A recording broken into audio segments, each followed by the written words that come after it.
Innal hamdalillah nahmaduhu wa nasta'inuhu wa nastaghfiruh wa na'udzu billahi min shururi anfusina wa sayyiati a'malina. Man yahdihillahu fala mudhillalah wa man yudlil fala hadiyalah. Asyhadu an la ilaha illallah wahdahu la syarikalah wa asyhadu anna Muhammadan abduhu wa rasuluh. Ya ayyuhalladzina amanu taqullaha haqqa tuqatih wa la tamutunna illa wa antum muslimun. Ya ayyuhan nasu taqu rabbakumul ladzi khalaqakum min nafsin wahidah wa khalaqa minha zawjaha wa batha minhuma rijalan katsiran wa nisaa'a wattaqullaha alladzi tasaaluna bihi wal arham innallaha kana 'alaikum raqiba. Ya ayyuhalladzina amanu taqullaha wa qulu qawlan sadida yuslih lakum a'malakum wa yaghfir lakum dhunubakum wa may yuti'illaha wa rasulahu faqad faza fawzan 'azima. Amma ba'd, fa inna asdaqal hadithi kitabullah wa khairal huda huda Muhammadin sallallahu alaihi wa ala alihi wasallam wa syarrul umuri muhdatsatuha fa inna kulla muhdatsatin bid'ah wa kullu bid'atin dhalalah wa kullu dhalalatin finnar. Jamaah kajian rahimani Allah wa iyyakum. Alhamdulillah, segala puji hanya milik Allah Subhanahu wa taala, alladzi bi ni'matihi, yang dengan nikmat dan karunia dari Allah Subhanahu wa taala semata tatimmus shalihat, kebaikan-kebaikan menjadi sempurna. Kita bersyukur pada Allah Subhanahu wa taala kita bisa hadir di majelis ilmu dalam rangka untuk thalabul ilmi, mencari ilmu syar'i, mempelajari ilmu. Dan alhamdulillah, sebagaimana kajian rutin di Kepanjen ini, kita bisa hadir di rumahnya Abah Bambang di Jalan Nusa Indah nomor 351B, Japoko Mulyo, Kecamatan Kepanjen, Kabupaten Malang, dalam keadaan sehat walafiat.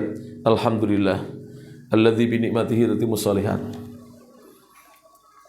Saya pribadi dengan Mas Fauzi mohon maaf. Alhamdulillah, Allah mentakdirkan jalanan macet total. Bahkan saya sempat mutar-mutar, jadi macet tidak bisa jalan. Ada kendaraan balik arah, ikut balik arah. Ternyata tempat yang lain juga hal yang sama. Allahu Akbar. Mudah-mudahan Allah memberikan hidayah kepada kita untuk menjalankan sunnah. Apabila kita menjalankan sunnah, insya Allah semuanya akan baik-baik saja. Tetapi kita ketika menjalankan yang bukan sunnah, na'udzubillahi min dzalik, akan banyak perkara yang membuat orang susah. Kita lanjutkan pelajaran kitab Mi'atus Su'alin wa Jawabuhu, 100 soal jawab fi aqidati tauhid, dalam akidah tauhid. Pertanyaan yang berikutnya, as-su'alu at-tasi'u wa thamanun, pertanyaan yang ke-89, berbunyi mal mauqifu min ahlil bid'ah. Apa sikap ahlu sunnah terhadap ahlil bid'ah, mereka-mereka yang berpegang kepada bid'ah dan mempraktekkan bid'ah-bid'ah. Jadi ahlu sunnah mengajarkan kepada kita agar kita memiliki sikap terhadap saudara-saudara kita sama muslim yang masih berpegang dengan bid'ah dan mengamalkan bid'ah-bid'ah, amal-amal yang tidak ada tuntunannya dari Nabi SAW. Al-jawab, maka jawabannya adalah al-wajibu, yang diwajibkan adalah al-hadaru, bersikap hati-hati, min ahlil bid'ah, dari mereka-mereka yang berpegang dengan bid'ah dan mengamalkan bid'ah. Kemudian wa tahdhiru minhum, memberikan kepada mereka peringatan atau mengingatkan mereka agar mereka meninggalkan bid'ah-bid'ah, tentunya dengan lemah lembut. tentunya dengan kata-kata yang bijak, sehingga mereka tersadarkan, sehingga mereka tidak lagi berbuat bid'ah. Kemudian yang ketiga, wa tarku mujalasatihim, meninggalkan duduk-duduk dengan mereka. Jadi yang pertama, hati-hati dari mereka. Yang kedua, menyampaikan peringatan kepada mereka, mengingatkan dengan lemah lembut dan bijak. Yang ketiga, meninggalkan majelisnya mereka. Kemudian yang keempat, ya, wan nadhari fi kutubihim, meninggalkan melihat-lihat atau membaca kitab-kitab mereka. Jadi tidak boleh seorang muslim membaca kitab-kitab yang isinya adalah bid'ah-bid'ah, amal-amal yang tidak ada tuntunan dari agama Islam, karena akan membuat kita jauh dari Al-Quran dan Sunnah. Bahkan tidak jarang kita temui orang-orang yang sudah terlanjur cinta kepada bid'ah, membenci Al-Quran dan Sunnah. Qala Ibnu Abbasin radhiyallahu anhuma, berkata sahabat Abdullah bin Abbas radhiyallahu anhuma, semoga Allah Subhanahu wa taala meridhai Abdullah dan ayahnya. Beliau mengatakan, la tujalis, janganlah kamu duduk-duduk bermajlis dengan ahlal ahwa'i, orang-orang yang memperturutkan hawa-hawa nafsunya mereka. Jadi jangan duduk-duduk bermajlis dengan orang-orang yang mereka memperturutkan hawa-hawa nafsu. Fa inna mujalasatahum, maka sesungguhnya bermajlis dengan mereka itu mumridhatun, bisa membuat sakit lil qulubi, hati. Jadi menyebabkan hati terkena penyakit hati, terdampak. Hati itu kalau sudah sakit, para jemaah rahmati Allah Subhanahu wa taala, maka tidak bisa menerima kebenaran, menolak nasihat, marah dengan mereka orang-orang yang menyampaikan kebenaran, karena hatinya ditimpa penyakit hati, seperti al-hasad, seperti al-hiqd, dengki, dan penyakit-penyakit hati yang lainnya. Maka Abdullah bin Abbas melarang kita duduk-duduk dengan mereka. Kalau sekedar menyapa atau tersenyum ketika kita berjumpa di jalan, tidak mengapa. Tapi sengaja kita bermajelis dengan mereka, menjadi kawan akrab, sahabat dekat, itu tidak dianjurkan dalam agama kita. Bahkan dilarang oleh Abdullah bin Abbas radhiyallahu anhuma. Ini disebutkan dalam kitab Al-Ibanah Al-Mujallad Ats-Tsani, jilid yang kedua, Safata 38 wa 400, halaman 438. Bisa difahami apa yang dikatakan oleh Abdullah bin Abbas ini, agar kita tidak duduk-duduk dengan mereka. Kalau ada yang mengatakan ini egois, sebenarnya ini bukan egois. Ini adalah prinsip Ahlus Sunnah wal Jamaah yang wajib dijaga, agar kita tetap di atas Al-Quran dan Sunnah. Kalau kata-kata ini dikembalikan kepada mereka yang menuduh kita egois, mereka juga egois. Buktinya mereka nggak duduk bersama kita juga, ya kan? Mereka memacetkan jalannya kan, tidak duduk bersama kita. Berarti kan tidak bisa dikatakan apa? Egois. Tapi itu adalah sebagai bentuk kita menjaga agama kita, agar kita tidak terpengaruh dengan bid'ah-bid'ah. Qala al-Imam al-Baghawi, berkata al-Imam al-Baghawi rahimahullahu ta'ala, mohon maaf, sampai di beberapa daerah itu terkadang saya bertakziah. Itu masyarakat sekarang itu tidak bersemangat untuk mensolati jenazah. Semangatnya nanti malam, ketika ada undangan. Bahkan ketika ada undangan itu, sholat maghrib kadang-kadang ditinggal, sholat isya juga ditinggal. Na'udzubillahi min dzalik. Yang jelas-jelas perintahnya dari Allah Subhanahu wa taala seperti sholat maghrib, isya, sholat jenazah ditinggal. Yang justru tidak ada perintahnya diuri-uri, dipertahankan, dikerjakan, dibela mati-matian. Maka mudah-mudahan Allah memberi hidayah kita kepada sunnah.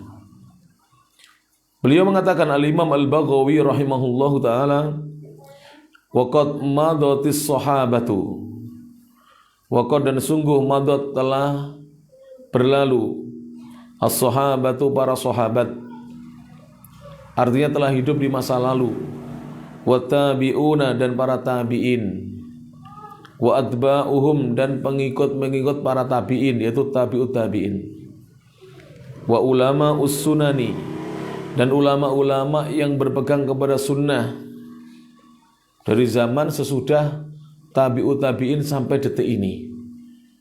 Kalau begitu kurang lebih dari abad keempat atau 5 Hijriah sampai sekarang ini. Maka mereka telah berlalu ala hadza, di atas perkara ini, mujmi'ina, mereka bersepakat atau konsensus, muttafiqina, mereka mengadakan persetujuan, ala mu'adati ahlil bid'ah, untuk memusuhi orang-orang yang berbuat dengan bid'ah, wa muhajaratihim, dan untuk meninggalkan mereka, tidak duduk-duduk bersama mereka. Syarhus Sunnati, ini disebutkan dalam kitab Syarhus Sunnah di Al-Mujallad Al-Awwal jilid yang pertama, Safhata Sab'in wa Isrina wa Mi'ah, 127. Dan ini pandangan Ahlussunnah ya, yang disebutkan oleh Imam Al-Baghawi. Para sahabat dahulu tidak pernah mendukung ahlul bid'ah, tidak pernah mereka duduk-duduk dengan ahlul bid'ah. Kenapa? Karena mereka telah merusak agama Islam. Jadi begini ya, sebagaimana disebutkan oleh ulama-ulama sunnah, bahwa perbuatan bid'ah itu lebih dicintai oleh iblis daripada maksiat. Kenapa?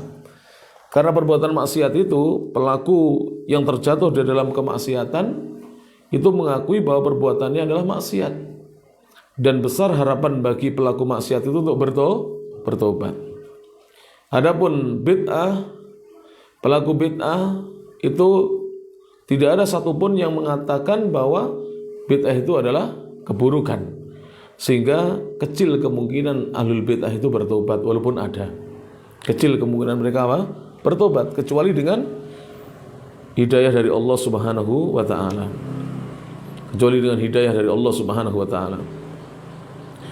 Sikap Ahlussunnah ini, para jamaah yang rahmati Allah ta'ala, bukan sikap keras, bukan sikap antipati, bukan. Tapi ini adalah seorang teguh di atas prinsip agama. Dia teguh di atas prinsip agama Islam, dan tidaklah dia memiliki keinginan untuk merusak agama Islam, karena bid'ah itu merusak agama Islam. Dan dari hari ke hari, dari tahun ke tahun, jumlah bid'ah itu tidak berkurang, justru bertambah. Silahkan diperhatikan saja ya. Contoh bid'ah tentang sholawat. Kalau dulu hanya 1-2 sholawat saja yang biasa dibaca, sekarang banyak sekali sholawat bikinan manusia. Bahkan sholawat Ibrahimiyah yang kita baca ketika kita membaca tasyahud awal dan akhir, itu tidak dibaca di masjid-masjid ya, kecuali hanya di dalam sholat. Padahal sholat itu yang sunnah dari Nabi SAW. Taib. Itu tadi mauqif atau sikapnya Ahlussunnah wal Jamaah terhadap ahlul bid'ah.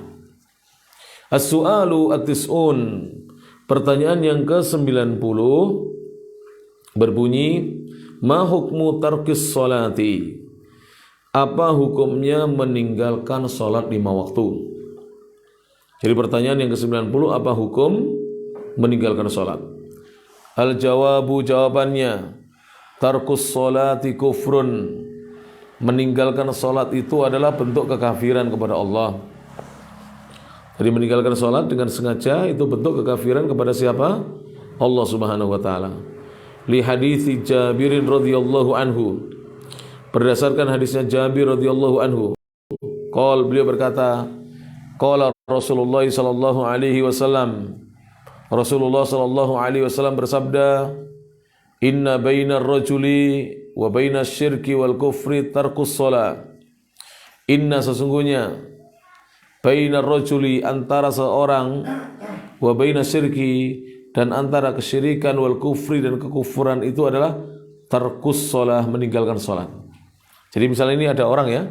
Saya gambarkan ini orang. Kemudian di sini ada kemusyrikan dan ini apa? Kekufuran. Maka di sini adalah meninggalkan salat. Kalau seorang sudah meninggalkan salat, dia akan jatuh kepada apa? Kemusyrikan dan kekufuran. Lihat saja. Yang berbuat kesyirikan rata-rata orang-orang yang tidak salat. Yang terjatuh kepada kekufuran, mohon maaf, yang sampai menggadaikan akidah dan agamanya yang murtad dari Islam, rata-rata orang-orang yang tidak salat. Rata-rata, mayoritas. Akhrajahu Muslimun. Hadis ini dikeluarkan oleh Imam Muslim. Bahkan saya dapat cerita dari salah seorang wali santri kami, itu ada di satu desa. Awalnya non muslim itu hanya 2 atau 3 kakak, saya lupa, 2 atau 3 kakak. Sekarang satu desa penuh menjadi non muslim. Karena ketika dimasuki oleh non muslim yang 2 atau 3 kakak itu, desa itu bukan penduduk yang rajin sholat. Maka kemudian apa? Mayoritas, saya tidak tahu hanya tinggal berapa kakak yang muslim. Yang jelas mayoritas sudah murtad. Na'udzubillahi min dzalik. Na'udzubillahi min dzalik. Sekarang para jamaah yang rahmati Allah Subhanahu wa taala, kalau ada seorang muslim dia tidak sholat tapi masih bersedekah. Orang di luar Islam juga bersedekah. Iya kan? Bahkan sebagian sekte di dalam agama Nasrani itu sedekahnya 10%. Mirip apa? Satu kelompok yang arahnya ke Khawarij, mengkafirkan sama muslim. 10% juga. Ada seperti itu. Misalnya puasa, di luar Islam juga ada puasa. Berbakti kepada orang tua, di luar agama Islam juga mengajarkan berbakti kepada kedua orang tua. Tapi sholat tidak. Sholat ini amalan khusus yang diperbuat oleh seorang muslim. Taib. Kemudian para jamaah rahmati Allah Subhanahu wa taala, pertanyaan berikutnya adalah setelah kita bacakan tentang hukum meninggalkan sholat, insya Allah hadirin dan pemirsa yang mendengarkan ceramah saya ini secara live, secara langsung, tentunya akan berupaya untuk mengerjakan dan mendirikan sholat, dan akan tumbuh ketakutan kita, takutnya kita kepada Allah dan hukuman dari Allah Subhanahu wa taala apabila kita meninggalkan sholat. Na'udzubillahi min dzalik. Pertanyaan yang berikutnya, as-su'alu al-hadi wa tis'un, pertanyaan yang ke-91. Ma hukmu takfiril muslimina bi ghairi, apa hukumnya takfiril muslimin, memvonis kafir kaum muslimin? Sebagaimana ada di antara umat Islam ini yang bermudah-mudahan di dalam menjatuhkan vonis kafir kepada sesama muslim. Kalau ada muslim yang tidak berbaiat kepada amir kelompoknya dia, itu langsung dikafirkan. Bahkan mantan petingginya mereka atau mantan ulamanya mereka itu jika tidak mau lagi berbaiat atau meninggalkan kelompoknya juga dinyatakan kafir. Na'udzubillahi min dzalik. Maka di sini ada pertanyaan, apa hukum menjatuhkan vonis kafir kepada kaum muslimin bi ghairi haqqin, dengan tanpa dasar yang benar? Al jawab, jawabannya muharramun, serampangan atau menjatuhkan vonis kafir kepada sesama muslim itu diharamkan. Hukumnya apa? Diharamkan, tidak boleh sembarangan. Harusnya seorang muslim menjaga lisannya, tidak bermudah-mudahan dalam menjatuhkan vonis kafir kepada saudaranya sesama muslim. Wa huwa min asyaddid dzunubi, dan hal tersebut yaitu mengkafirkan sama muslim tanpa hak itu adalah termasuk sebesar-besar dosa. Ini harus berhati-hati kita ya. Jangan sampai ikut pengajian, ikut kajian, ikut mendengarkan ceramah yang mana pembicaranya bermudah-mudahan dalam menjatuhkan vonis kafir. Taib. Qala Rasulullah sallallahu alaihi wasallam, Rasulullah sallallahu alaihi wasallam bersabda dalam hadis yang sahih, beliau mengatakan, ayyuma rajulin, siapa saja lelaki, qala li akhihi, yang dia mengatakan kepada saudaranya. Kepada siapa? Saudaranya. Ya kafiru, hei orang kafir. Tapi ini yang dikatakan, apa yang dituduh ini saudaranya. Hei orang kafir. Faqad ba'a, maka akan kembali, maka sungguh akan kembali biha, dengannya, ahaduhuma, salah satu dari keduanya. In, jika, karena dia kama qala, sebagaimana yang dikatakan. Wa illa, ya, jika tidak, roja'at alaihi, maka ucapan itu kembali kepada diri yang mengucapkannya. Jadi misalnya ada orang, ya, saya beri contoh gampangnya. Ini si A, ini si B. Si A ini terpapar pemahaman Khawarij. Si B ini karena tidak mau berbaiat, tidak mau mengikuti kelompoknya si A, dikafirkan. Si A mengatakan kamu kafir. Kalau betul memang si B ini telah jatuh pada kekufuran, aman. Tapi tidak boleh sebenarnya bermudah-mudah. Tapi kalau tidak, maka ucapan ini akan kembali kepada yang mengucapkannya. Ini bahayanya. Maka tidak boleh. Oleh karena itu, kalau kita membaca kitab-kitab akidah Ahlussunnah wal Jamaah, tidak boleh serampangan dalam menjatuhkan vonis kafir. Bahkan perkara itu haram. Jadi kita ini nggak boleh. Bahkan ustadz, kiai tidak boleh. Itu urusannya ulama besar, mufti. Jadi hakim agama yang menjatuhkan itu pun mereka bermusyawarah menetapkan hukum. Setelah disidang dulu, orang yang dia datangkan ditanya, kenapa kamu mengucapkan kata-kata kufur, kenapa kamu ikut ke tempat ibadah agama lain, nanti ditanya dulu persoalannya apa. Kadang ada ya yang datang ke tempat ibadah yang lain itu tidak tahu kalau diajak apa ibadah, taunya mau dibagi sembako di situ. Ya kan tidak bisa dijatuhkan apa vonis sembarangan. Itu dia membutuhkan apa bantuan, dia datang ke sana ini kan apa mendapatkan bantuan. Karena dia termasuk golongan orang-orang yang lemah. Dan seterusnya banyak yang tidak tahu para jamaah. Kemudian diajak nyanyi-nyanyi, tidak tahu. Mereka tidak tahu. Tidak boleh saudara kita dikafirkan dengan sembarangan atau serampangan. Harus dikembalikan kepada waliul amri, pemimpin kaum muslimin. Hadisnya rawahul Bukhari wa Muslimun, diriwayatkan Imam Bukhari dan Imam Muslim. Alhamdulillah setelah kita ngaji kitab ini insyaallah ya terbuka lebar. Tapi gini lah ya, pertanyaan ke-90 itu tidak boleh untuk menyerang orang karena ada pertanyaan ke-91. Jadi misalnya ada orang tidak sholat kan dihukumi apa? Telah kufur. Tidak boleh kemudian kita tunjuk oh ini orang ini tidak sholat berarti begini, orang tidak sholat begini. Tidak. Itu bukan apa? Wewenang kita untuk menjatuhkan vonisnya. Tapi kita sampaikan hadis seperti ini supaya kaum muslimin mau mendirikan sholat dan takut meninggalkan apa? Sholat, itu tujuannya. Jadi bisa dibedakan ya antara dua hal. Yang satu sebagai peringatan, yang satu sebagai hukum. Kalau hukum bukan wewenang kita. Kita tidak memiliki kewenangan untuk menetapkan itu. Jadi seorang ustadz, dai, kiai, syekh itu hanya berdakwah. Tapi qadhi, hakim agama yang ditunjuk oleh pemerintah yang sah, itu yang berhak untuk menetapkan apa? Hukum. Begitu. Yang berhak untuk menetapkan hukum. Di Saudi Arabia itu tidak sah yang mengkafirkan. Jadi dipanggil dulu di pengadilan, di sidang. Itu pun nanti hakimnya itu dia akan konsultasi dan diskusi dengan sesama hakim. Baru dijatuhkan vonis. Tapi dinasihati dulu. Baru dijatuhkan apa? Vonis.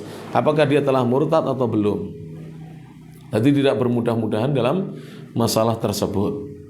Insya Allah kalau sudah ngaji seperti ini tidak akan terpapar ini.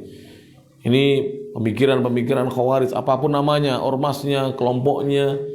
Saya tidak hafal satu persatu, sangat banyak sekali ya kelompok pecahan-pecahan apa? Ada Al-Qaeda, ada ini, ada itu ya, ada ISIS, ISIS atau sumu, ongkep, ISIS, apa ISIS itu? Islamic State of Iraq and Syria. Harus pintar bahasa Inggris dikit-dikit. Saya nggak fasih bahasa Inggris, tapi ngerti lah ISIS itu apa singkatannya? Islamic State, jadi negara Islam. Irak dan apa? Suriah. Tapi sudah pecah. ISIS Suriah mengkafirkan ISIS apa? Irak dan seterusnya. Memang tukang kafir mengkafirkan itu nanti akan saling apa? Mengkafirkan sesama mereka.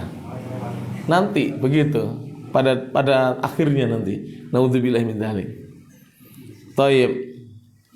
As-su'alu ats-tsani wa tis'un, pertanyaan yang ke-92. Ma wajibul muslimi, apa kewajiban seorang muslim tujaha.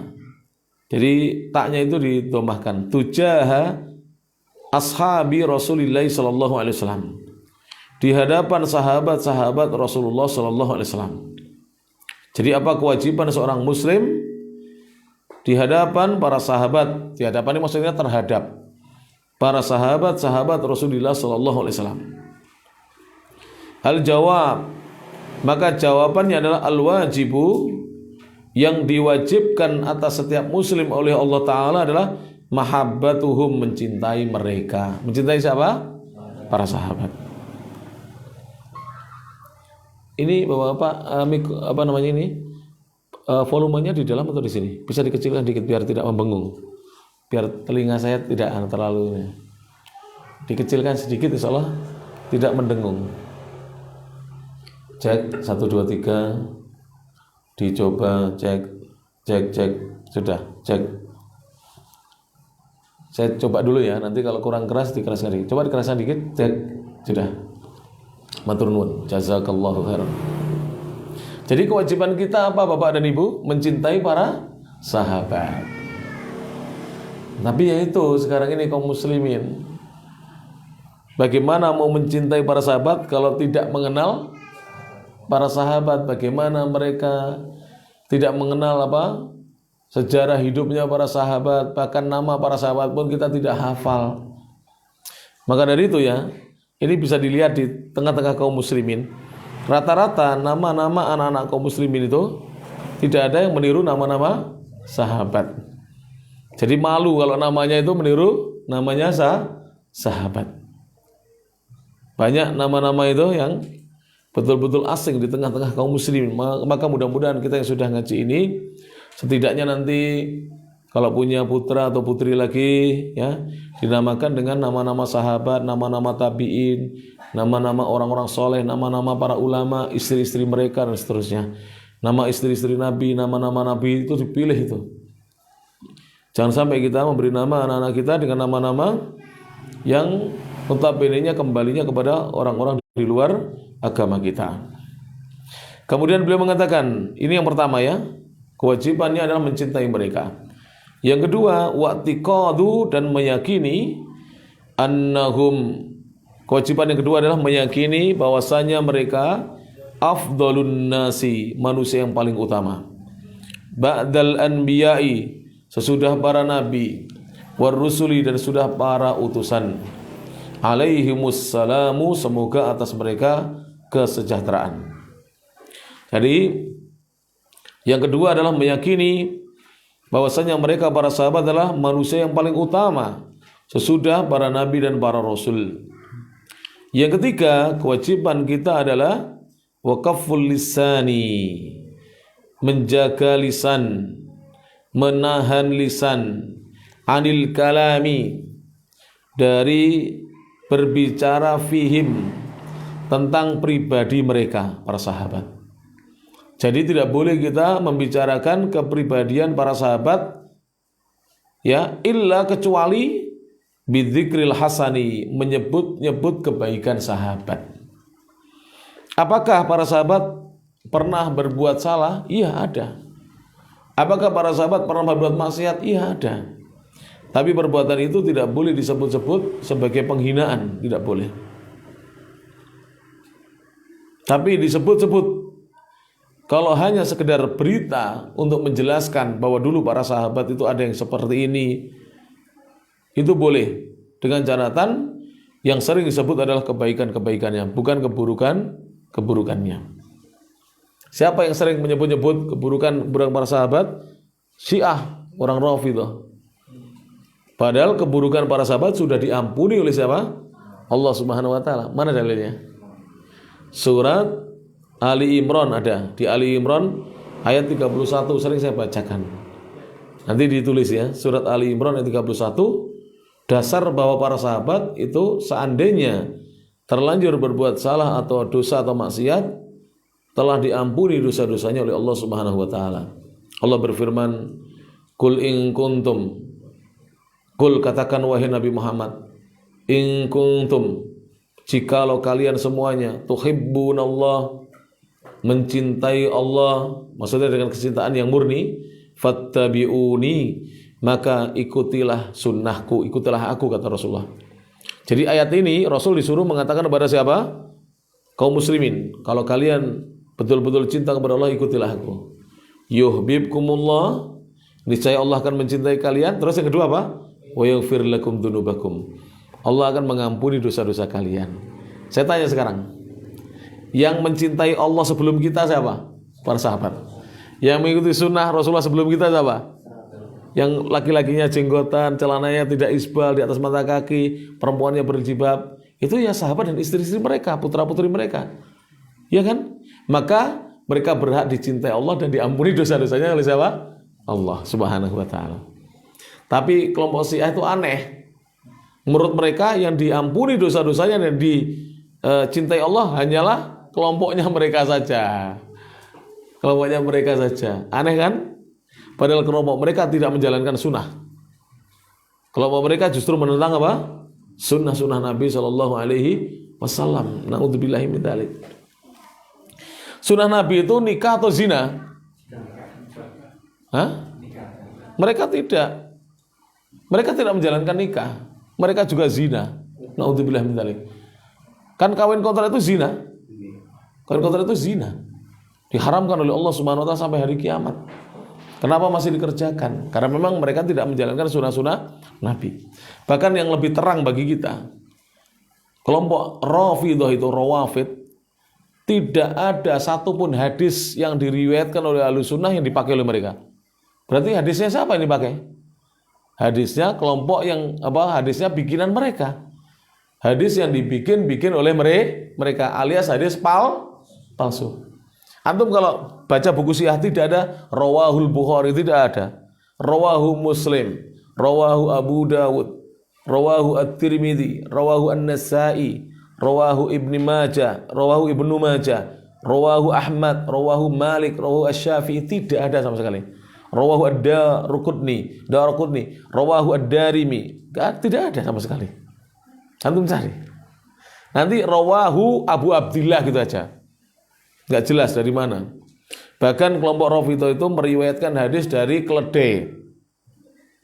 Jadi keledai itu hadisnya diambil. Katanya keledai yang berbicara kemudian menyampaikan hadis kepada dia. Ini aneh bin ajaib. Tayyib. Makanya dapat hidayah sunnah itu Masya Allah nikmat besar pada jemaah. Kita tidak masalah menjadi orang yang hidupnya pas-pasan.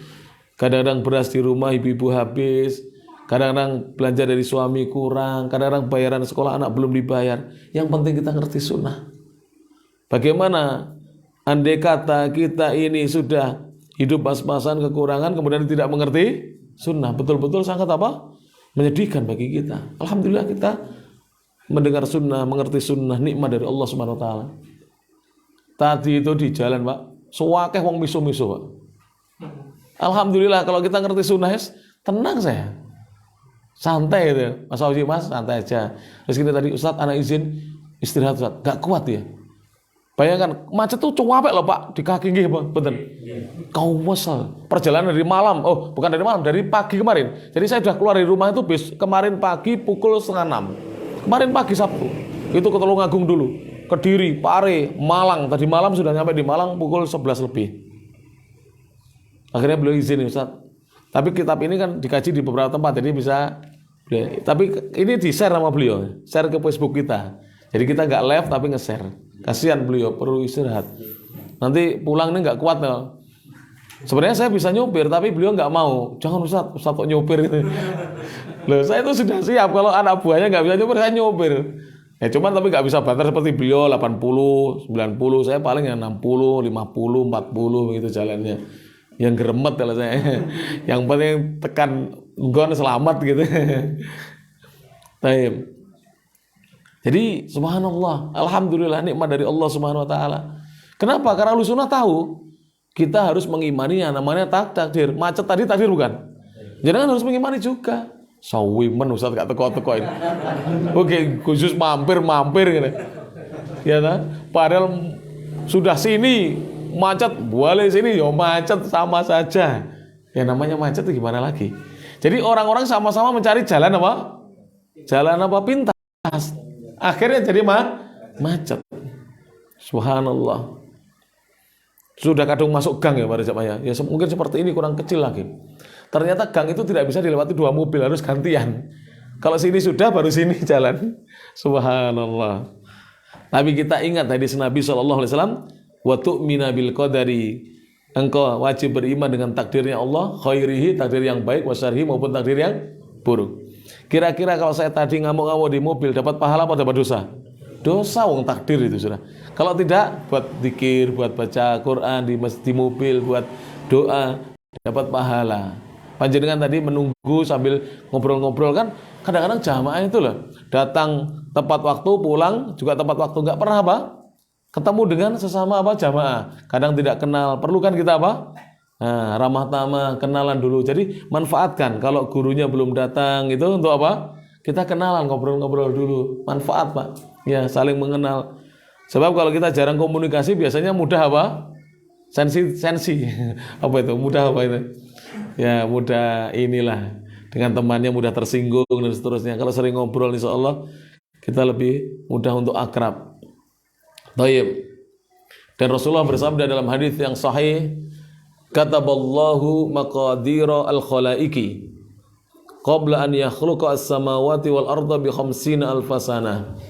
Allah Subhanahu wa taala sudah menuliskan takdir-takdir, ketentuan-ketentuan semua makhluk sebelum Allah menciptakan langit dan bumi 50.000 tahun sebelumnya. Jadi hari ini macet itu sudah ditulis 50.000 tahun sebelum. Tidak bisa berubah itu sudah. Saya yang paling kasihan bapak-bapak polisi tadi. Bener kasihan. Kau wesel tangannya gini terus itu. Kau wesel itu. Makanya saya dikon ini malah nyerobot ya. Macam-macam orang Indonesia ini. Tipenya macam-macam, ada yang ngengkelan, ada yang ngamuan dan seterusnya. Ya, tapi alhamdulillah. Para jamaah rahmatullah. Wa yahrumu, dan haram sabbu ahadin, mencela satu orang atau seorang minas sahabati, dari para sahabat radhiyallahu anhum. Jadi tidak boleh kita mencela walaupun satu orang dari sahabat, tidak boleh kita mencela. Mencaci tidak boleh. Mengejek, mengolok-olok tidak boleh. Qala Rasulullah sallallahu alaihi wasallam, Rasulullah sallallahu alaihi wasallam bersabda, la tasubbu ashabi, janganlah kalian mencaci maki sahabat-sahabatku. Jadi Nabi melarang kita mencaci sahabat.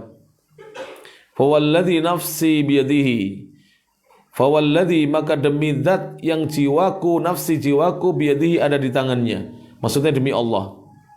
Demi zat yang jiwaku berada di tangannya. Lau anna ahadakum, lau seandainya, anna sesungguhnya ahadakum, ada salah seorang di antara kalian, anfaqa, yang berinfak, mithla Uhudin, seperti bukit Uhud infaknya, besarnya, banyaknya, zahaban, berupa emas. Bayangkan, ada tidak jamaah kepanjen ini infak ke yayasan? Antum sudah punya yayasan? Tereng ya, nanti dibentuk yayasan insyaallah. Ya. Infak berupa emas sebesar bukit Uhud, bayangkan. Emas satu satu batu bata aja berapa ini beratnya ini? Ini bukit apa? Uhud. Saya pernah dapat emas Pak, beratnya 0,5 kilo dari seorang jamaah kita dari Kalimantan. Jadi jamaah dari Kalimantan memberi Tirmidzi emas seberat apa? Lebih dari 0,5 kilo. Itu saya baru tahu, nyekel emas 0,5 kilo, 500 gram lebih. Alhamdulillah dijual karena ada emasnya yang lama, yang kualitasnya tidak baik, ada yang baik. Total dapat uang sekitar 400 jutaan. Alhamdulillah. Jadi bangunan sudah. Jadi bangunan pondok pesantren. Alhamdulillah. Bagaimana kalau misalnya ada orang berinfak untuk Kepanjen ini untuk dakwah di Kepanjen, datang ke sini ya. Misalnya 10 kilogram emas, nggak usah satu bukit Uhud, 10 kilo saja sudah. Langsung panjen punya TK, SD, SMP, SMA, perguruan tinggi, pesantren, rumah sakit, terus ya, mungkin ya. Loh bisa loh. Tidak mustahil. Ada beberapa ustadz itu didatangi oleh orang kaya. Ustadz, saya menyerahkan tanah saya 70 hektar, ada itu. Sampai 70 hektar. Ada yang 20 hektar. Kemarin ada ustadz dari Samarinda dapat wakaf. Akhirnya dimintakan bantuan di Minhajus Sunnah Surabaya untuk dibangun masjid. Karena di daerah luar Jawa itu tanah masih apa? Saolak-olak ikan luas-luas itu. Itu orang ke sana tanahnya masih luas-luas. Dan orang apabila sudah mengerti agama, dia ingin menyisihkan sebagian hartanya untuk apa? Kebahagiaannya di akhirat. Karena dunia sudah punya. Insya Allah banyak-banyak berdoa, jangan putus asa para jamaah. Opo iso jamaah sau kloplek ini terus bangun masjid. Jangan meremehkan kemahakuasaan siapa? Allah Subhanahu wa taala. Jangan. Ada sebuah pondok pesantren yang saya kunjungi beberapa hari yang lalu di Kabupaten Cianjur. Semua bangunannya runtuh. Dan tidak menyangka ada orang kaya dari Jakarta yang membangun kembali pesantrennya. Lebih indah. Ada salah satu relawan masuk, saya belum sempat masuk karena saya kan sibuk khutbah ini. Masuk ruangan rumahnya tuh Masya Allah. Ya namanya yang bangun orang Jakarta. Cuman dari galvalum supaya tahan apa? Goncang, kembang. Tapi dalamnya itu seperti apa? Rumahnya orang Jakarta. Jadi dapurnya tuh kitchen set. Wong desa lagi kitchen set, Pak. Subhanallah ini. Ya, subhanallah. Jadi di balik gempa ada apa? Hikmahnya. Dan langsung 3 orang ustadznya diberangkatkan umroh. Masya Allah. Tapi kita jangan berdoa moga-moga gempa, jangan gitu ya. Mudah-mudahan ada orang kaya yang mau menginfakkan apa? Sebagian hartanya untuk kita. Loh, berdoa yang kenceng, Pak. Tidak mustahil. Wong saya tuh sering dapat begitu itu. Ya kita nggak tahu siapa yang berdoa. Mungkin saya, mungkin jamaah saya, mungkin pengurus yang lain. Kemarin Pak, saya membebaskan tanah 44,5 ru, 613 meter persegi. Nilainya di Pare 450 juta. Lunas sudah, simulasi jamaah. Jadi ada jamaah itu 1 bulan kirim sampai 200 juta. 50. Bahkan terakhir ada yang kirim 50 juta tidak memberitahu siapa namanya, nggak mau disebut namanya. Saya cari-cari nggak ada yang ngaku. Panjenengan ngirim ya? Tidak Ustaz, nggak ngaku ini. 50 juta. Ya sudah, saya belikan apa? Untuk pelunasan tanah wakaf, Masya Allah. Berdoa Pak, Bapak di sini. Jangan putus asa dari rahmat Allah. Allah itu maha sayang kepada hambanya, maha menolong hamba-hambanya. Walaupun jamaah panjenengan hanya sekuplek ini, ya jangan diremehkan ini. Ini calon apa? Insya Allah yang merintis dakwah sunnah di Kepanjen, Insya Allah. Iya, siapa tahu nanti setiap kabupaten harus punya madrasah, harus punya pesantren, harus punya rumah sakit Islam, harus seperti itu. Perjuangan kita, nanti kita tinggalkan untuk anak cucu kita, kita punya amal jariah. Nanti kalau panjenengan misalnya ditunjuk jadi ketua pembangunan, jadi seksi ini mau Pak, gak apa-apa. Pak, yakin aku tujuan jadi seksi, ngeser. Kan ada teman itu yang punya Facebook, punya WA, punya Telegram, punya Instagram, punya TikTok, di-share. Lo boleh nge-share di TikTok? Boleh. Daripada di-share orang-orang joget-joget, kita share donasi, ceramah agama, ya tak? Itu kata Syekh Saudi, manfaatkan medsos untuk dakwah. Supaya yang masuk di situ bukan orang joget-joget, orang nyanyi-nyanyi, orang nyebar film porno dan seterusnya, tak? Supaya dipenuhi dengan dakwah, kebaikan. Karena orang sekarang itu hampir tidak ada yang tidak punya medsos ya. Pasti dia buka-buka medsos. Kalau Quran nggak pernah dibuka. Kalau medsos setiap bangun tidur sudah buka medsos. Gak usah panjenengan saya. Ya kan? Quran jarang buka kita ya kan. Tapi medsos sering buka ya kan. Maka manfaatkan untuk kebaikan para jamaah yang rahmati Allah Subhanahu wa taala. Manfaatkan. Saya itu sering dapat santri, Pak. Saya tanya setiap datang, dapat info dari mana? Dari Facebook, Ustaz. Bapak saya lihat ceramahnya Ustaz di Facebook, terus pengen memondokkan saya di pondoknya Ustaz. Subhanallah. Hanya dari Facebook. Jadi tidak nyari santri keliling dunia, nggak perlu kita. Sudah ceramah aja di Facebook, nanti lama-lama orang akan melihat. Sekarang dunia sudah seperti ini, canggihnya para jamaah rahmati Allah Subhanahu wa taala. Baik. Rasul mengatakan la tasubbu ashabi. Janganlah kalian mencaci maki sahabat-sahabatku. Fawalladzi nafsi biyadihi, maka demi zat yang jiwaku berada di tangannya. Lau anna ahadakum, seandainya sungguh salah seorang di antara kalian anfaqa, berinfak, mithla Uhudin, semisal bukit Uhud, zahaban berupa emas, ma balagha, maka infaknya itu tidak bisa mencapai atau menggapai mudda, infak satu mud dari ahadihim, salah seorang di antara mereka sahabat. Jadi infak satu gunung emas itu tidak bisa membandingi infaknya mereka sahabat satu mud. Satu mud itu gila. Ini satu mud namanya. Satu cabukan ya, ibu-ibu mungkin tidak melihat saya. Kalau melihat alhamdulillah. Satu cabukan dengan dua tangan nyabuk begini, nyabuk beras, ngambil beras ini satu mud namanya. Kalau satu tangan saja, satu telapak tangan ini namanya seperempat apa setengah mud. Ini satu mud, ini setengah mud. Wala nasifahu, dan tidak pula membandingi separuh mud dari infaknya mereka para sahabat. Jadi sahabat seandainya berinfak kurma satu cabukan begini atau separuh cabukan satu tangan ini tidak bisa dibandingi dengan infak kita sebanyak bukit Uhud berupa emas. Rawahu al-Bukhari wa Muslimun. Kenapa? Misalnya kita datang ya, ini Pak Yakim atau Pak Aba Bambang, saya infak emas sebanyak bukit Uhud, kita serahkan ke Kepanjen ini. Itu sahabat dapat pahalanya nggak? Dapat. Kenapa? Karena yang menyampaikan anjuran infak siapa? Sahabat. Rasulullah dapat pahalanya nggak? Dapat. Makanya nggak terkejar mereka. Mereka lo tidak terkejar infaknya, iya lah. Mereka berinfak juga dapat pahala sendiri, kita nggak dapat pahala infaknya mereka, tapi kita berinfak, mereka dapat pahala. Makanya saya kenapa saya memilih jalan dakwah ini? Kenapa? Karena mengajak orang kepada kebaikan itu walaupun kita belum mampu melaksanakannya, kalau ada orang yang beramal kita dapat pahala. Para jamaah yang rahmati Allah Subhanahu wa taala, pertanyaan yang berikutnya.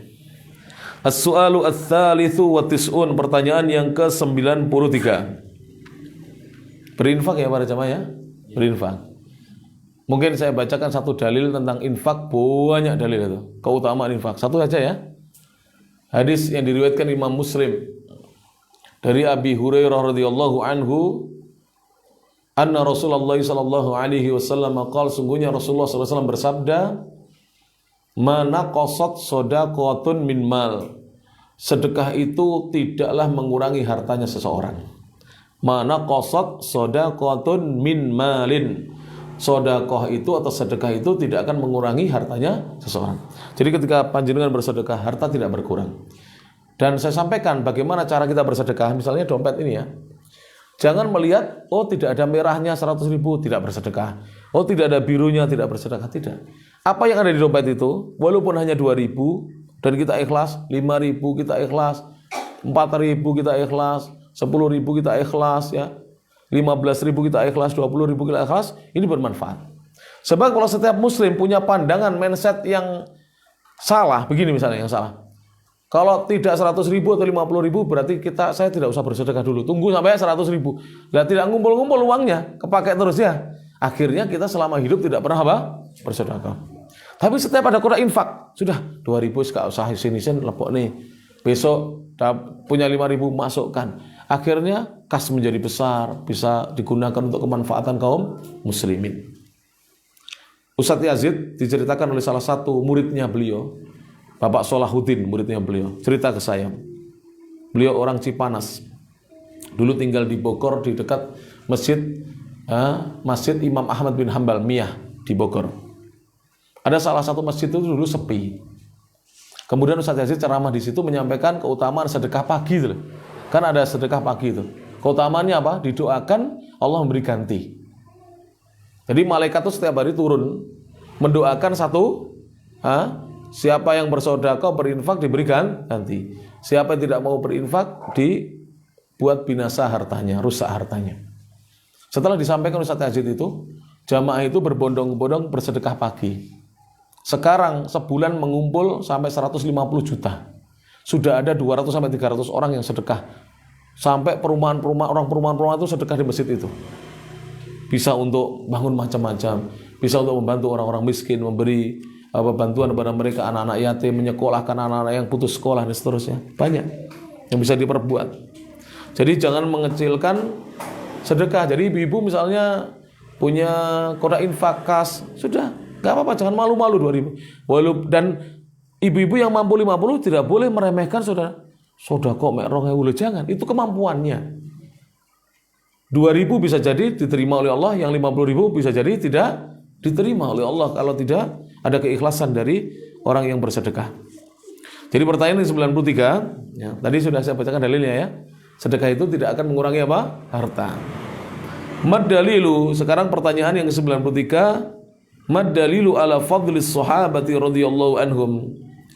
Mad dalilu, apa dalilnya yang menunjukkan ala atas fadlis sahabati, keutamaan yang dimiliki oleh para sahabat radhiyallahu anhum, semoga Allah taala meridai mereka. Jadi di sini ada pertanyaan yang diajukan kepada Syekh, apa dalil yang menunjukkan atas keutamaan para sahabat? Al-jawab, maka jawabannya adalah ad-dalilu qauluhu ta'ala. Dalil yang menunjukkan atas keutamaan yang dimiliki para sahabat adalah firman-Nya yang maha tinggi, firman Allah yang maha tinggi. Dalilnya adalah firman Allah yang maha tinggi, qauluhu ta'ala. Dalam surat apa itu? Di situ surat At-Taubah ayat nomor 100. Al-Taubah al-ayah al-mi'ah ayat nomor 100. Allah berfirman, A'udzubillahi minasyaitonir rajim, was-sabiqunal awwaluna minal muhajirin wal ansar. Was-sabiquna, orang-orang terdahulu, al-awwaluna, lagi pertama-tama, orang-orang terdahulu lagi pertama-tama masuk Islam maksudnya ya, minal muhajirin, dari kalangan sahabat-sahabat al-muhajirin, berarti sahabat-sahabat yang asalnya tinggal di Makkah al-Mukarramah kemudian berhijrah menuju Yathrib atau Al-Madinah An-Nabawiyah. Wal ansar, dan sahabat-sahabat al-ansar, yaitu sahabat-sahabat penduduk asli Yathrib atau Al-Madinah yang menjadi penolong bagi sahabat-sahabat muhajirin dan menolong dakwahnya Rasulullah sallallahu alaihi wasallam dengan harta, dengan tenaganya, dengan pikirannya. Kemudian walladzina taba'uhum bi ihsan, walladzina, dan orang-orang yang ittaba'uhum, mereka mengikuti al-muhajirin dan ansar bi ihsan, dengan baik. Orang-orang yang mengikuti sahabat muhajirin dan ansar dengan baik, apa pahala yang disiapkan Allah? Radhiyallahu anhum, Allah ridha kepada mereka. Radhiyallahu, Allah ridha, anhum, kepada mereka. Waradu anhu, dan mereka pun ridha kepada Allah. Ridha kepada Allah maksudnya ridha diperintah dan ridha dilarang. Hendaknya setiap dari kita, bapak dan ibu, saudara-saudari sekalian, kita ridha diperintah dan ridha dilarang Allah. Kenapa kok harus ridha? Karena setiap perintah Allah, kata para ulama, mengandung apa? Maslahah dan manfaah. Semua perintah Allah itu di dalamnya mengandung apa? Maslahah, kebaikan. Manfaah itu manfaat bagi kita. Tidak ada perintah Allah yang tidak ada manfaatnya, tidak ada. Semua perintah Allah mengandung maslahah dan manfaat. Kemudian larangan Allah mengandung dua juga, mafsadah wa mafsad, madharrah dan mafsadah, bahaya dan kerusakan. Semua larangan Allah isinya madharrah, bahaya, mafsadah, kerusakan. Itu semua coba disebutkan bapak dan ibu. Apa contoh perintah Allah? Salat. Ada masalah katanya kebaikannya? Banyak kebaikannya. Orang salat itu diawali dengan berwudu, berarti bersih dia, suci. Tidak boleh memakai baju yang najis, ya tak? Tidak dianjurkan memakai baju yang kotor, disuruh untuk memakai baju yang bersih, yang tidak najis. Tempat sholat juga harus bersih, tidak najis, dan seterusnya. Bacaan-bacaan sholat baik, menjadikan kita menjadi orang-orang yang baik. Isinya sholat itu doa dan zikir, pujian kepada Allah Subhanahu wa ta'ala. Semuanya apa? Kebaikan dan manfaat. Sekarang dosa apa contohnya? Berzina. Naudzubillahi min dzalik. Apa namanya? Madharahnya, bahayanya. Bahaya zina apa? Terkena penyakit, ya tak? Apa kerusakannya? Merusak tatanan kemasyarakatan. Walaupun yang berzina ini bujangan, laki-laki bujangan, perjaka dengan perempuan yang masih belum menikah, gadis perawan. Rusak nggak tatanan masyarakat? Rusak. Mana rusaknya? Bayi-bayi digugurkan atau ditinggal. Lu banyak bayi-bayi itu ditinggal, tidak diketahui ketika ditemukan siapa ibunya, siapa yang mengandungnya. Rusak nggak nasabnya ini? Rusak. Tatanan masyarakat rusak lagi apa? Timbulnya penyakit yang ditimbulkan oleh zina itu. Penyakit apa para jemaah? Kanker selvik. Kanker apa? Mohon maaf apa? Kemaluan wanita. Kanker apa? Kemaluannya wanita. Kemudian apa namanya? Macam-macam apa? Apa itu namanya? Sipilis, raja singa, HIV sampai AIDS. AIDS dan HIV. Kalau sudah HIV sudah harapan apa kesembuhan dan hidup itu kecil sekali. Naudzubillahi min dzalik. Jadi kerusakannya banyak. Kalau nikah maslahat semuanya, manfaat semuanya. Ya. Kalau ada seorang wanita dizinai oleh 9 orang laki-laki, rusak enggak itu? Rusak. Terkoyak kegadisannya. Kemudian kalau dia hamil tidak jelas siapa bapaknya. Kalau ditanya, ini anaknya siapa? Bin rame-rame, gitu ya. Kalau diundi, kemudian salah satu dari laki-laki yang menzinainya itu dia disuruh menikahi, mau, tapi malam besoknya sudah ditinggal pergi. Tidak tahu rimbanya di mana. Karena siapa yang mau mengakui, wong ini rame-rame ya kan? Bisa jadi bukan anaknya ya. Hanya diundi, yang kena undian apa? Si laki-laki itu. Na'udzubillahi min dzalik. Aibnya tidak bisa ditutupi selama hidup, dan seterusnya para jamaah ya rahmati Allah Subhanahu wa taala. Apalagi zina sesama jenis, LGBT itu, homo, lesbian, menyebabkan manusia cepat punah. Karena apa? Belum tua sudah sakit kemudian mati dan tidak menghasilkan anak. Tidak menghasilkan apa? Anak. Bagaimana bisa punya anak? Laki-laki dengan laki-laki, perempuan dengan perempuan. Na'udzubillahi min dzalik. Jadi Islam itu indah sekali para jamaah yang rahmati Allah Ta'ala. Maka kita wajib ridho dengan perintah Allah dan larangan Allah. Ridho untuk meninggalkan larangan dan ridho untuk menjalankan perintah sesuai dengan kemampuan kita. Kemudian Allah berfirman, wa'adda lahum, dan Allah persiapkan untuk mereka jannatin, kebun-kebun atau surga-surga, tajri yang mengalir, tahtahal anharu, di bawahnya sungai-sungai. Jadi orang-orang yang terdahulu lagi pertama-tama masuk Islam dari kalangan al-muhajirin dan al-ansar, dan ya siapa saja yang mengikuti mereka dengan baik, termasuk kita ini, disiapkan oleh Allah Subhanahu wa taala setelah diridhoinya surga yang mengalir di bawahnya sungai-sungai. Khalidina, mereka kekal, fiha, di dalam surga tersebut, abada, selama-lamanya, kekal selama-lamanya. Dzalikal fawzul azim, yang demikian itu adalah kemenangan yang besar.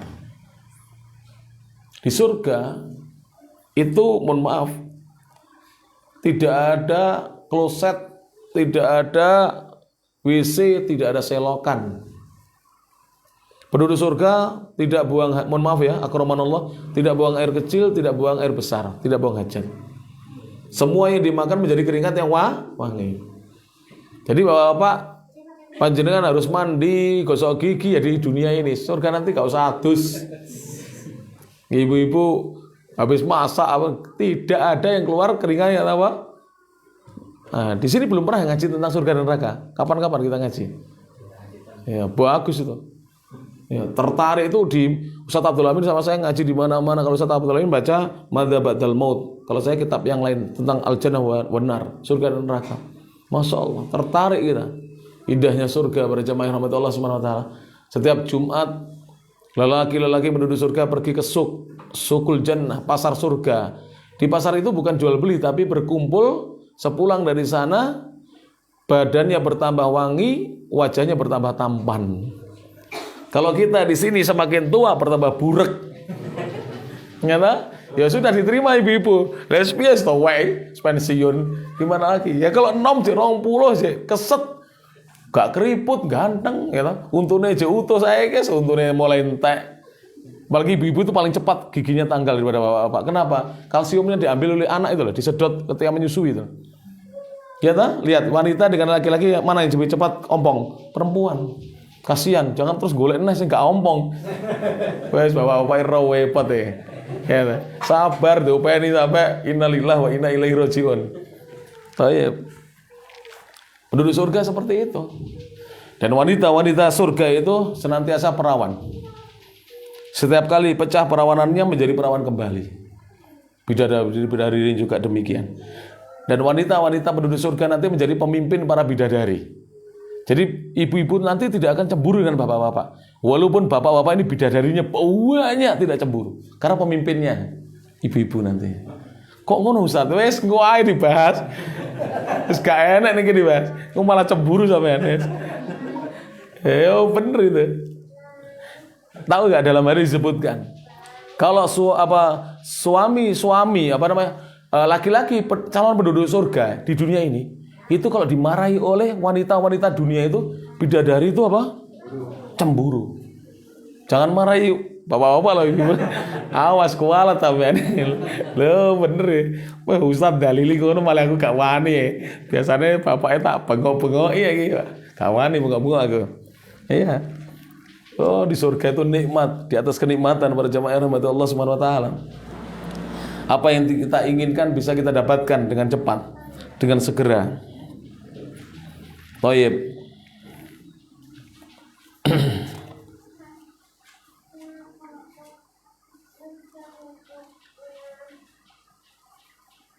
Ini sudah 5 poin para jamaah ya.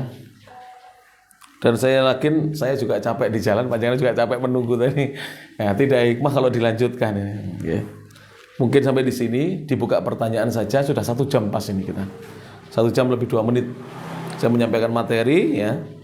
Tadi saya mulai 10 lebih 20-an, sekarang sudah 11.22. Mungkin ada pertanyaan dari Bapak dan Ibu, silahkan ya. Silahkan kalau ada pertanyaan. Kita akan berusaha untuk menjawabnya ya.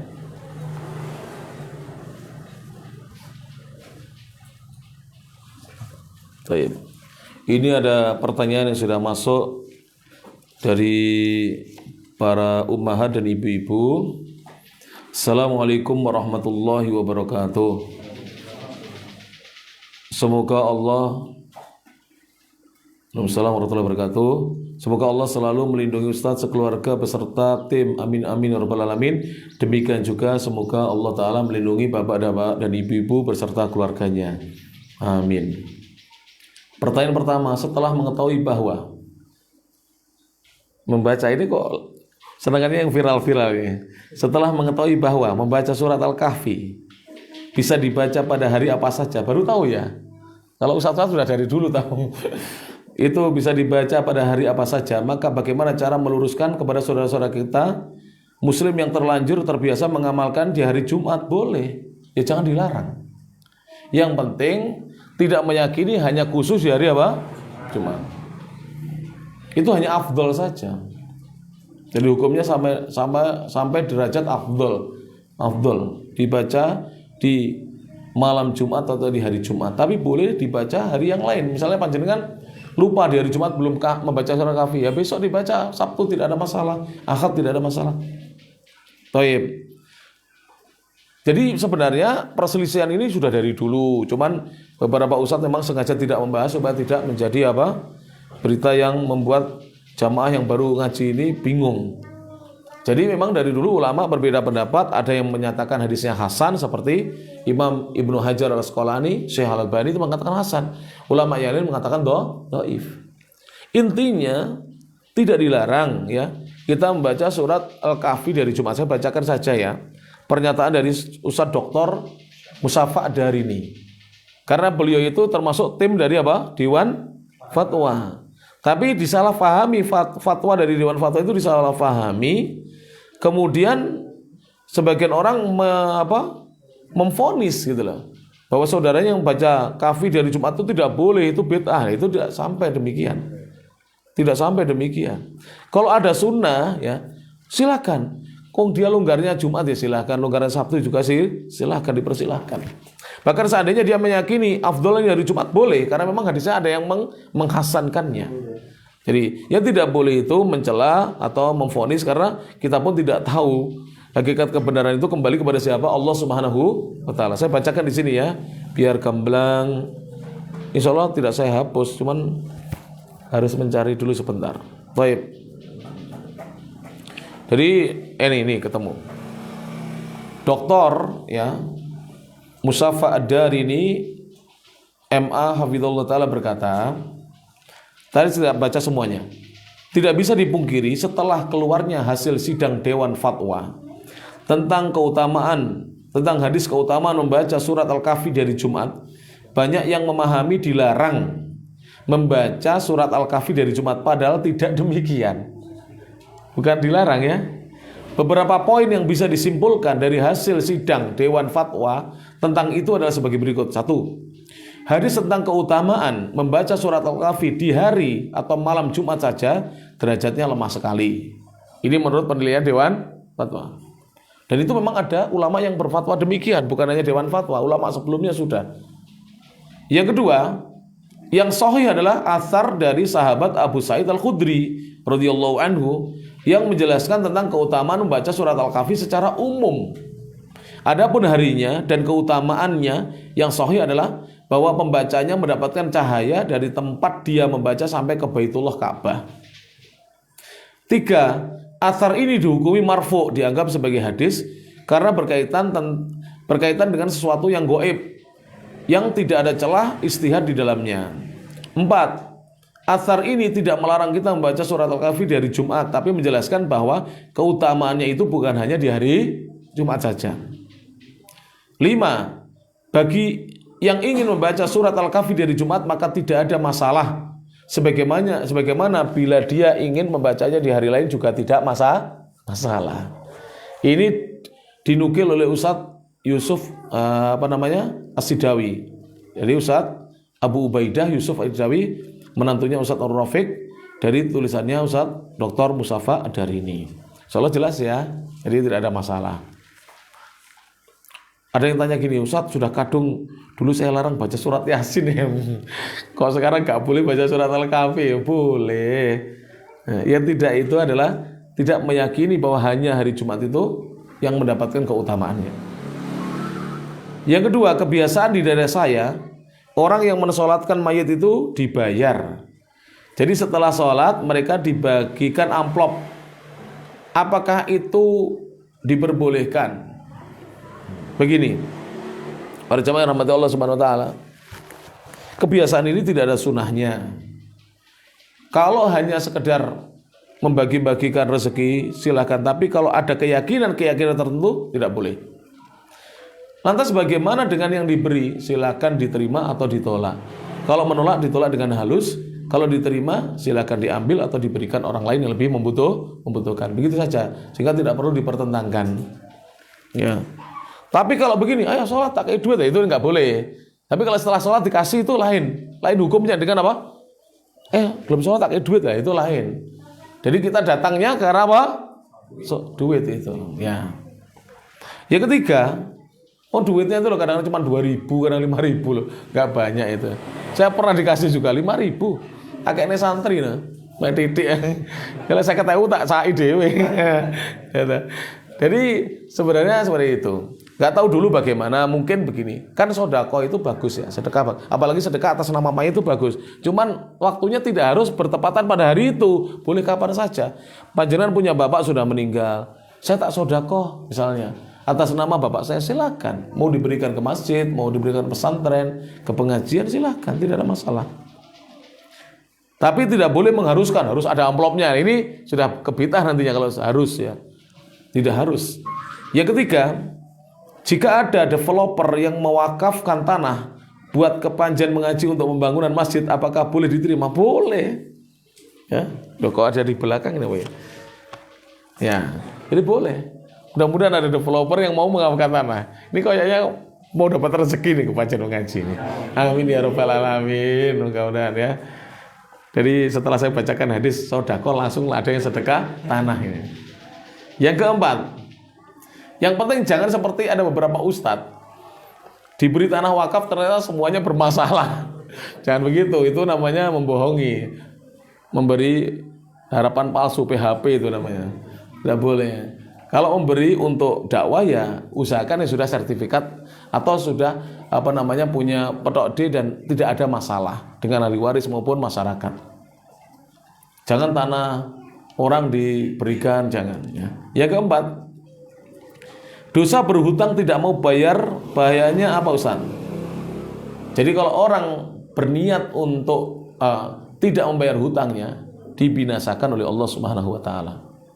Jadi seorang yang dia berhutang berniat untuk membayarnya dibantu untuk melunasi oleh Allah. Apabila berniat untuk tidak membayarnya dibinasakan oleh Allah Subhanahu wa taala. Bentuknya bagaimana? Wallahu a'lam. Assalamualaikum warahmatullahi wabarakatuh. Waalaikumsalam warahmatullahi wabarakatuh. Semoga Allah senantiasa menjaga Bapak sekeluarga dan kita semua dalam kebaikan. Amin. Jika akun media sosial misalnya IG gitu apa? Instagram untuk jualan, tapi postingannya barang jualan dan dakwah, apakah itu termasuk menjual agama? Tidak, insya Allah. Jadi misalnya dia jualan barang dagangan, kemudian juga ada di situ sentuhan dakwahnya, tidak, insya Allah tidak. Tapi jangan setiap posting jualan di situ harus ada apa? Embel-embelnya dakwah, tidak harus. Jadi sekarang misalnya ngeposting status tentang hadis, tentang ayat, kemudian di sela-sela itu posting tentang apa? Jualan, silahkan. Menjual agama itu bukan begitu. Gini loh menjual agama itu. Ini banyak yang keliru ya. Menjual agama itu bukan begitu. Misalnya ada orang kita undang, Mas, kamu kan hafal 30 juz, tolong ngajar di pesantren saya ya. Terus orang itu minta, Ustaz saya minta digaji 1 juta. Ini bukan menjual agama. Menjual agama itu ya, dia ya menjadikan agama itu ditukar dengan kesesatan. Itu namanya menjual agama. Kalau dia tidak mendakwahkan kesesatan, tidak menukar dengan kesesatan, itu bukan menjual agama. Misalnya, mohon maaf, dia kasih uang 100 juta, kemudian dia akhirnya menjadi ahlul bid'ah, ini menjual agama namanya. Apalagi menjadi apa? Murtad, menjual agama namanya. Bukan seperti ini yang dimaksudkan menjual agama. Wallahu a'lam bishawab. Ini yang saya tahu dari guru-guru saya, pendapatnya seperti itu ya. Bukan menjual agama. Bismillah. Assalamualaikum warahmatullahi wabarakatuh. Semoga Allah senantiasa melimpahkan rahmat dan keselamatan bagi ustaz keluarga. Amin. Dan semoga kepada semuanya. Bagaimana hukum menyelenggarakan akikah jika melebihi 7 hari kelahiran? Apakah jika sudah balik atau dewasa, tetapi dulunya belum diakikahi, setelah memiliki rezeki masih boleh akikah atau telah gugur? Jazakumullah khairan. Pendapat ulama-ulama seperti Syekh Albani, guru saya Syekh Muhammad Shalih Munajjid, kemudian Syekh Muhammad bin Shalih Al-Utsaimin, Syekh Abdul Aziz bin Baz dan ulama-ulama sunnah yang lainnya, akikah itu wajibnya hari ke-7, 14, 21. Sebagaimana dalam hadis. Jadi kalau tidak bisa hari ke-7, hari ke-14 masih diwajibkan. Kalau mampu. Kalau tidak mampu hari 21. Lepas dari itu sunnah hukumnya. Tidak lagi wajib. Tapi boleh dikerjakan, silakan.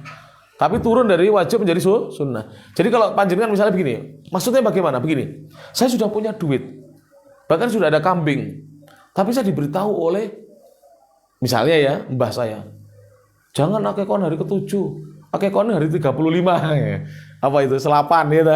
Karena ada orang Jawa begitu.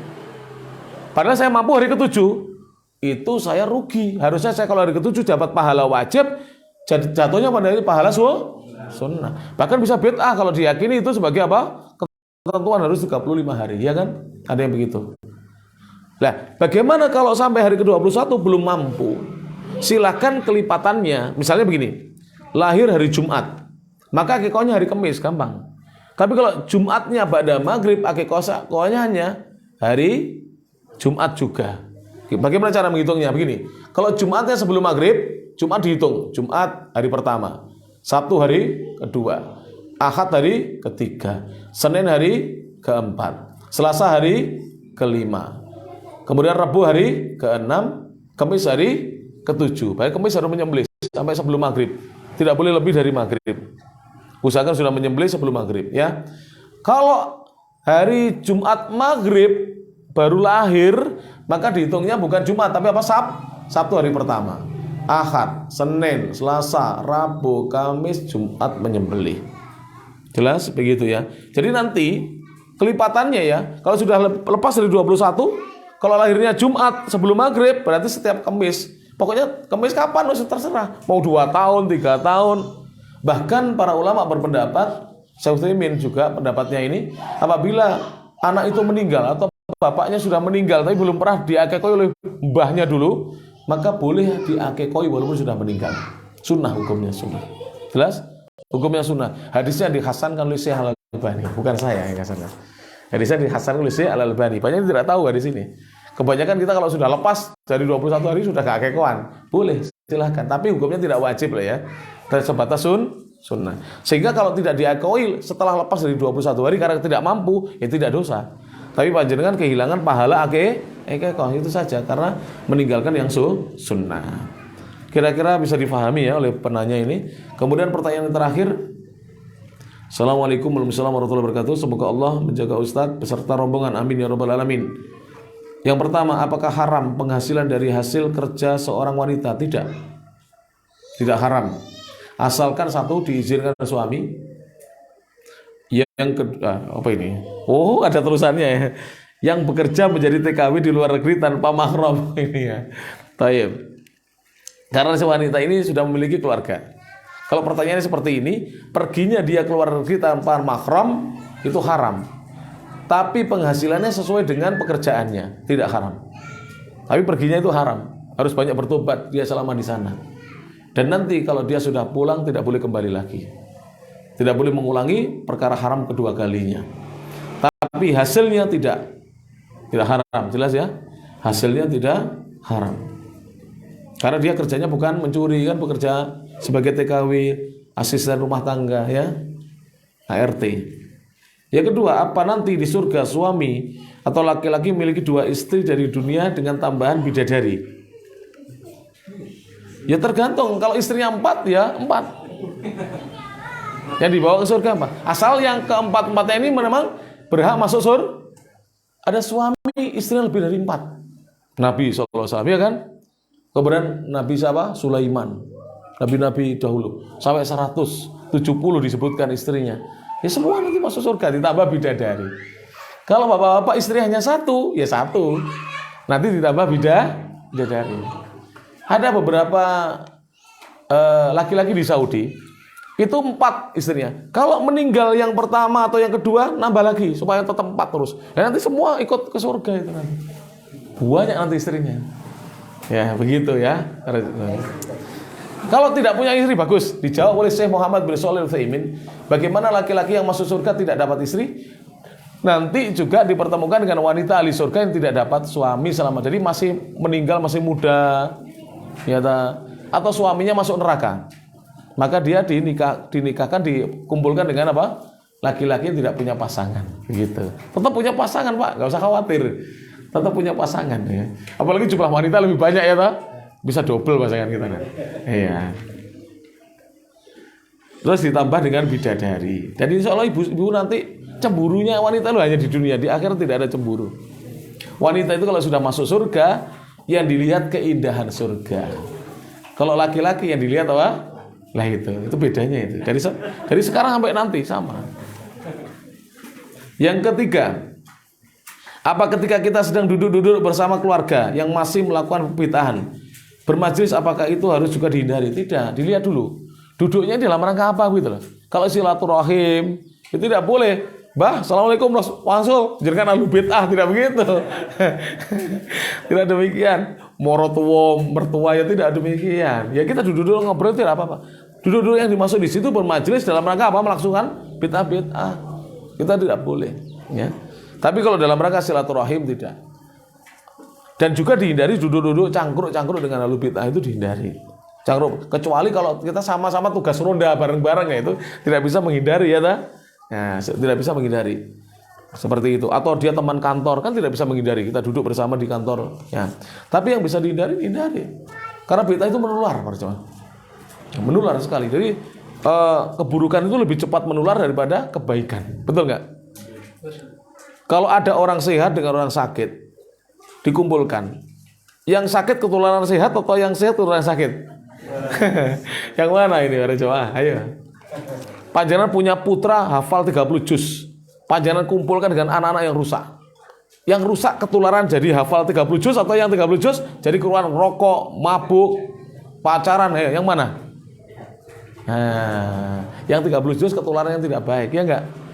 Makanya kita disuruh menjauhi keburukan-keburukan karena cepat apa? Berpindah, naudzubillah min dzalik. Nafsu kita mengajak kepada itu. Demikian yang bisa disampaikan. Mudah-mudahan bermanfaat. Nggih, monggo. Kalau tujuannya itu ingin berdakwah gitu. Boleh. Kalau kita mendatangi ahlul bid'ah atau orang-orang yang belum baik untuk tujuan mendakwahi, boleh. Ini adalah pengecualian ya, boleh. Bahkan mendatangi dukun untuk tujuan itu boleh. Ya, silakan.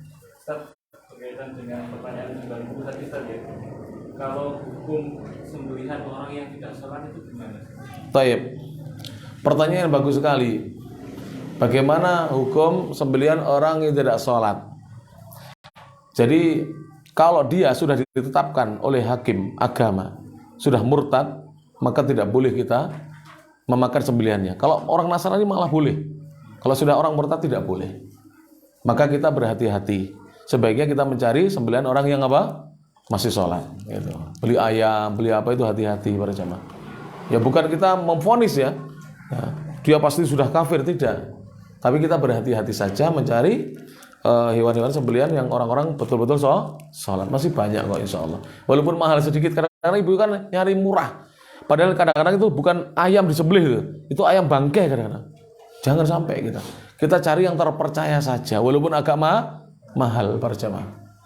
Saya alhamdulillah ya di kampung saya itu rata-rata yang menjadi penjual ayam itu dulunya santri itu. Jadi kita enak. Sering ke masjid bersama saya, enak kita. Yakin dulunya santri dan bapaknya juga ke masjid, dia ke masjid, bakul ayam, enak. Ibu saya di situ terus langganannya. Enggak ragu. Sing Papa putri juga walaupun jilbabnya kecil jilbaban, enak gitu. Dicari Pak walaupun jauh atau lebih mahal. Dan memang lebih mahal kadang-kadang itu. Tapi kita kan enggak khawatir Pak, dia tidak akan menyembelih bangkai. Jadi bangkai disembelih, dipudul dasi ya. Itu ada bangkai yang dijual, naudzubillah min dzalik. Nah, seperti itu ya jawabannya. Cukup ya, insya Allah ini yang bisa disampaikan. Saya ucapkan, saya haturkan terima kasih banyak kepada Bapak Bambang dan Ibu yang telah menyediakan tempatnya, hidangannya di majelis yang mulia ini. Mudah-mudahan rumah beliau dikaruniai keberkahan dan beliau dan keluarga dikaruniai pahala yang melimpah di sisi Allah Subhanahu wa taala. Dan saya juga berterima kasih kepada Bapak dan Ibu yang telah hadir. Mohon maaf atas keterlambatan saya tadi, betul-betul lelah nih. Saya sendiri di mobil, saya itu nggak kuat gobios Pak. Kalau terlalu lama macet itu kan AC nggak bisa dingin itu nggak kuat saya. Sampai saya tadi turun di kamar mandi dulu, Mas Fauzi, kita mampir pom dulu, nggak kuat saya. Nah, setelah di pom wudhu tuh enak seger rasanya itu, masya Allah. Ya mohon maaf atas keterlambatannya karena perjalanan dari Singosari ke sini lumayan itu. Walaupun tidak ada acara itu tetap lumayan di jam itu jam-jam lumayan masya Allah. Mudah-mudahan ya nanti kedepannya mungkin perlu panitia mengkondisikan jamnya. Sebaiknya jam 10 saja supaya tidak banyak menunggu ya. Jam 10 tet kita mulai insya Allah. Jadi kalau Bapak-Bapak datang 10 kurang seperempat gak apa-apa buat ramah tamah dulu, kenalan. Pak Bambang, Kagungan Putra atau Pak? Yuk besanan gitu misalnya gitu ya. Gitu. Seperti itu ya. Loh, di zaman Nabi begitu Pak, supaya lebih kuat dakwahnya ini. Jangan malah tukaran. Jamaah pengajian sawi podo ngajine tukaran malah ya. Untuk apa Pak? Kita loh dengan sesama muslim yang bukan jamaah pengajian aja kita suruh menjaga ukhuwah, apalagi sesama jamaah pengajian. Beda pendapat biasa. Sing sitok pengen yayasan, sitok gak harus tukaran. Gak usah tukaran. Kita saling menjaga ukhuwah. Demikian para jamaah. Subhanakallahumma bihamdik asyhadu an la ilaha illa anta astaghfiruka wa atubu ilaik. Wa akhiru da'wana alhamdulillahirabbil alamin. Assalamualaikum warahmatullahi wabarakatuh.